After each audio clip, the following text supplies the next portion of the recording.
मैं संजय कुमार बबलू, एडवोकेट सह संस्थापक सचिव प्रगति आदर्श सेवा केंद्र सामाजिक संगठन समस्तीपुर बिहार।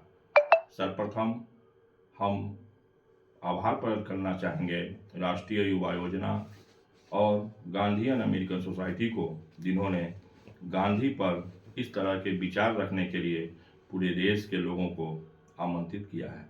मैं आपको बताऊं कि महात्मा गांधी नाम से महात्मा गांधी नहीं थे, कर्म से महात्मा गांधी थे। और ये एक गांधी जो कि वाद बना, उसके पीछे कई सारे कारण हैं। गांधी जी ने सत्य अहिंसा का मार्ग लोगों को बताया, जो आज हमारे देश की आवश्यकता नहीं, पूरे विश्व की आवश्यकता है। पूरे विश्व में गांधीवाद को आगे करने की जरूरत है। आज विश्व के अंदर में कहीं न कहीं से हमारे विश्व शांति पर खतरा मंडरा रहा है। आज हम देख रहे हैं कि तालिबान की लड़ाई चल रही है, कहीं यूक्रेन और रूस की लड़ाई चल रही है। तो ऐसे परिस्थिति में कहीं किम जोंग जैसे शासक हैं जो कि तानाशाह हैं, तो इस तरह से पूरे विश्व जो हमारा है वो अशांत हो चुका है। और गांधी जी ने जिस मार्ग से आंदोलन में सफलता पाई, वो मार्ग सत्य अहिंसा का मार्ग था। आज पूरे विश्व में जरूरत है गांधीवाद की। गांधी जी ने सफल प्रयोग करके दिखाया कि ईस्ट इंडिया कंपनी की स्थापना से लेकर के अंग्रेजों ने किस तरह से हमारे देश पर कब्जा करके रखा था। लेकिन जब उन्होंने शांतिपूर्ण ढंग से आंदोलन शुरू किया और ज़्यादा भाषण न देते हुए बड़ा छोटा छोटा नारा उन्होंने दिया, करो या मरो, अंग्रेजों भारत छोड़ो, और उस नारे का व्यापक असर भारतीय जनमानस पर पड़ा और हमारी भारत माता आज़ाद हुई।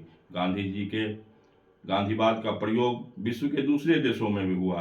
अफ्रीका के अंदर में जो नेल्सन मंडेला की क्रांति हुई, और नेल्सन मंडेला ने वहाँ गोरे काले को भेद को लेकर के जो आंदोलन शुरू किया, उस आंदोलन में भी गांधीवाद का रूप देखा जा सकता है। और विश्व में बदलाव की जितनी भी बातें हुई, हम अगर यूँ कहें कि रसिया के अंदर जो 1917 में क्रांति हुई, अन्य जगहों पे जो क्रांति हुई, उस क्रांति में कहीं ना कहीं गांधीवाद की बहुत बड़ी भूमिका है।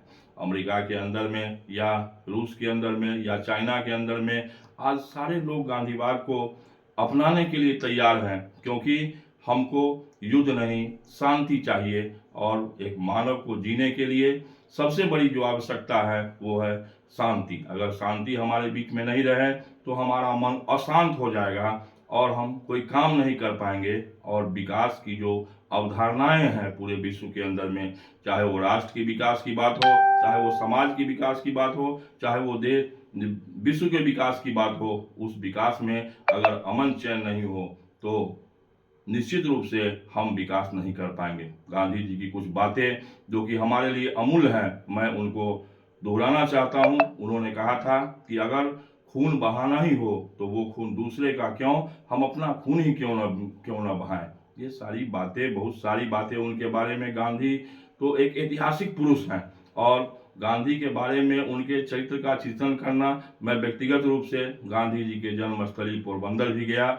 उसके बाद पोरबंदर के बाद जो उनका आश्रम साबरमती में चलता था, वो आश्रम को भी जाकर के बड़ा गौर से देखा है। उनकी जितनी सारी बातें हैं, वो सारी बातें एक भी बातें अकाट नहीं है। और उन्होंने जो सबसे बड़ी बातें बताई, सत्य अहिंसा का मार्ग।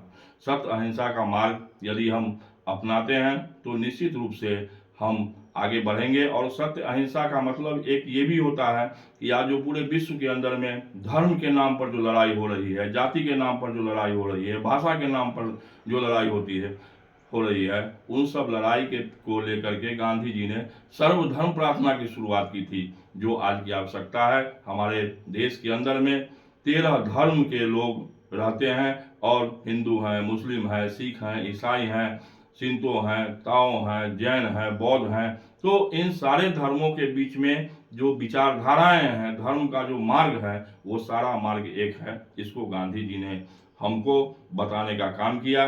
गांधीवाद निश्चित रूप से अमर है, वो अटल है, वो अमर रहेगा। और विश्व के अंदर जब तक गांधीवाद नहीं होगा, धर्म, तो तब तक विश्व शांति संभव नहीं है, विश्व का विकास संभव नहीं है, हमारे देश का भी विकास संभव नहीं है। मैं 1992 में सद्भावना रेल यात्रा में गया था, जिसमें कि गांधीवादी डॉक्टर एस.एन. सुब्बा राव जी, जो कि गांधी जी के पूर्ण रूप से अनुयायी थे, उनके विचारों को लेकर के चलते थे, उन्होंने भी कई सारे प्रयोग किए, कई सारे युवाओं को राष्ट्रीय एकता शिविर के माध्यम से राष्ट्र की विचारधारा से राष्ट्रीय एकता अखंडता की रक्षा करने के लिए उनको जोड़ने का काम किया, जो कि एक सफल प्रयोग रहा। उनका एक सफल प्रयोग चंबल घाटी में भी रहा, जिस चंबल घाटी में उन्होंने 600 से ज़्यादा डकैतों को अपने विचारों से प्रभावित करके आत्मसमर्पण कराने का काम किया। तो ऐसे कई सारे उदाहरण हैं, जिस उदाहरण में जो भी व्यक्ति या जो भी संगठन गांधी जी के बताए हुए रास्ते पर चलने का काम किया, वो संगठन विकसित हुआ है, वहाँ का समाज विकसित हुआ है, वहाँ का राष्ट्र विकसित हुआ है। तो निश्चित रूप से आज पूरे विश्व के अंदर में इस बात को फैलाने की ज़रूरत है, युवाओं के बीच में विशेषकर फैलाने की इसलिए ज़रूरत है कि युवा देश का कर्णधार होता है। और मैं आपको एक बात और बताऊं कि तत्काल गांधीवाद का विरोध करके हमें कुछ लाभ हो सकता है, लेकिन ये भविष्य नहीं है। इसके लिए हमें निश्चित रूप से बच्चों के दिल में गांधीवाद भरना होगा, गांधी की पुस्तक को उनको पढ़ाना होगा, गांधी के कथनों से उनको अवगत कराना होगा, तब जाके हमारे देश और हमारे विश्व का कल्याण होगा। अंत में मैं ये कहना चाहूँगा कि कोई काम मुश्किल नहीं होता है, क्योंकि किसी ने सही नहीं कहा है कि ये सहतीर है पलकों पे उठा लो यारो, कोई तो अच्छा सा तरीका निकालो यारो। कौन कहता है आसमां में सुराग नहीं होता, जरा तबीयत से पत्थर उछालो उछालो यारो। जय हिंद, जय गांधीवाद, जय भारत माता।